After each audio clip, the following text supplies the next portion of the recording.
Good day mga brad. So ngayong araw na to is meron tayo ditong itatanim na makupa. Makupa na parang ano siya, parang green ata to, makupa na to. So ito is grafted na to mga brad. Tignan nyo naman, oh. Nakikita nyo ba yan? Meron pa po siyang plastic yan, oh. At hindi ko pa natanggal, maaaring pwede na rin sigurong tanggalin to, itong selyado to. Ngayon itatanim natin dito sa ating farm, bukid namin pala. Tapos kaya nga ito grafted na, nabili ko lang yung taga Batangas. Wait natin siya ng mga siguro mga 3 months ay 3 years 5 years mamumunga na po. Actually may bulaklak na to, nahulog lang, gawa siguro ng sobrang init. Hindi niya, pag mga unang bulaklak hindi pa naman ano yan eh, wala pa namang resulta, hindi pa nabubuo. Dito yun na namulaklak nun yun. So nabili ko to nga sa taga Batangas sa halagang 350. Yan o, ito yung ano nya, lupa nya, garden soil mga brad.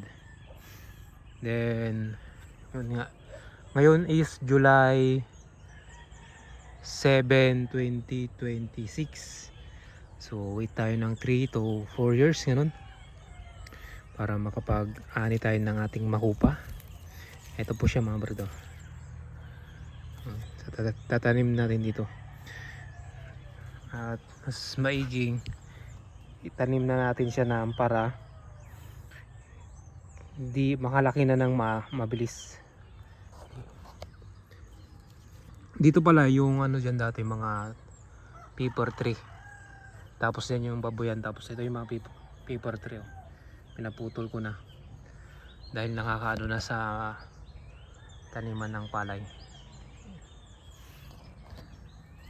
Siya mga brad, bago kayo magtanim, ayan, naghukay tayo ng hindi mga ilang lalim din to, saktong sakto lang sa kanya para umano yung ugat, busbong at gumapang mga brad. Then dapat may organic pa to, hindi ko na malagyan dahil mataba naman yung lupa dito sa part na to. So ang magandang pagtanim early morning at hapon. Ngayon is may lakad kasi tayo kaya hindi ko kayang itanim